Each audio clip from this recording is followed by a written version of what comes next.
In 1995, I was a Sony PlayStation early adopter.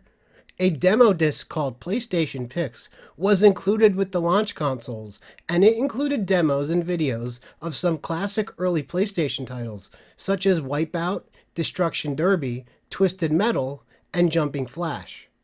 While those caught my eye, what really grabbed my attention was a single video. I should mention that at this point in my life, I was a dope who easily fell for CG videos, which is why I got hyped for this Kileak the DNA Imperative trailer.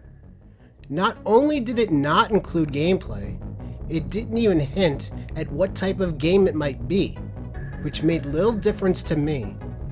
My parents, who purchased the console for me, included it with Ridge Racer and Battle Arena Toshinden because they knew what good games were.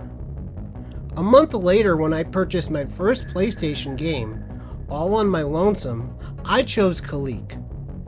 It's a miracle I ever spent another cent on a PlayStation game.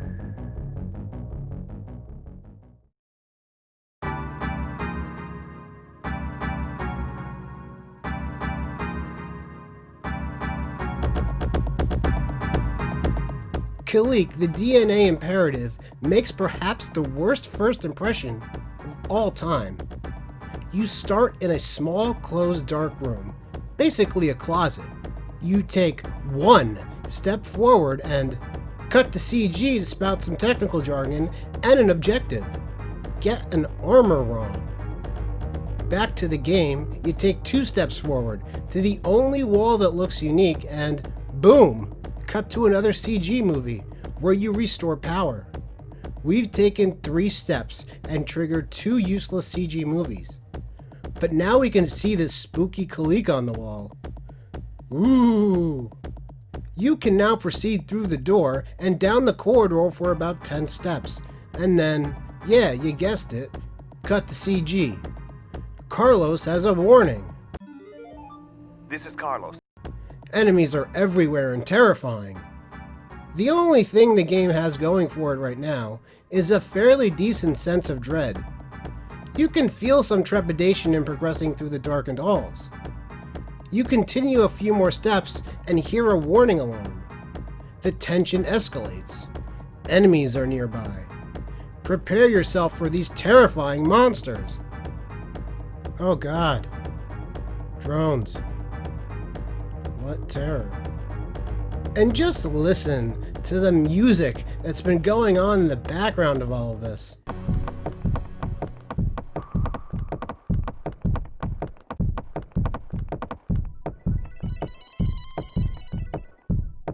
Does that even qualify as music? That's the first loop everyone created on their Casio keyboard as a kid. And what's even more mystifying is that some later tracks are actually good. They're the only good thing about the game. For some reason, Kileak put its absolute worst foot forward.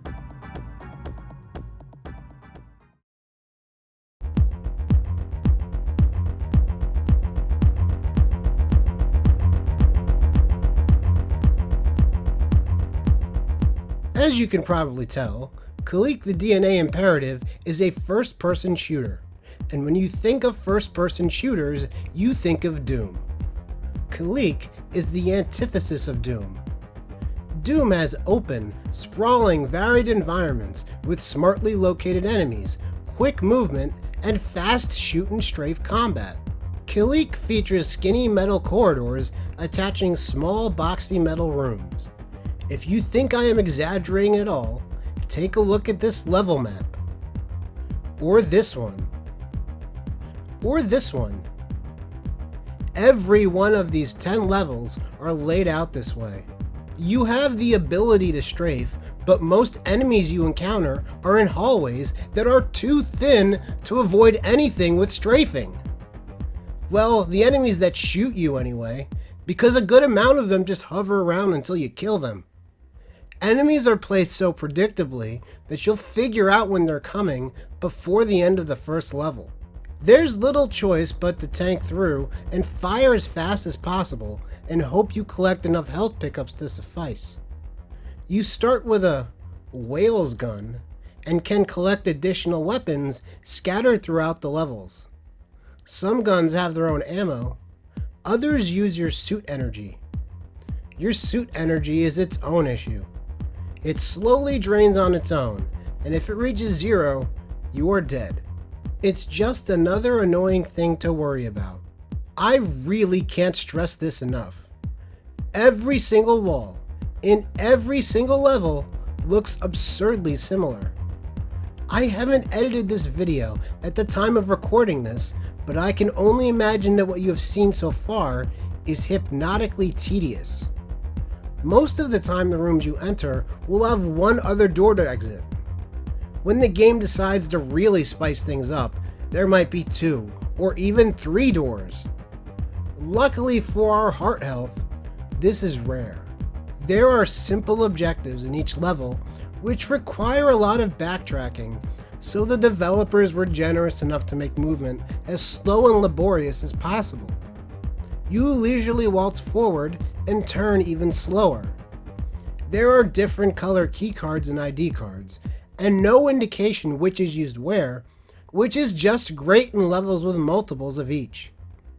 It's great finding a keycard and not knowing which of the 3 locked doors it works on. Everything about Kileak feels like a chore.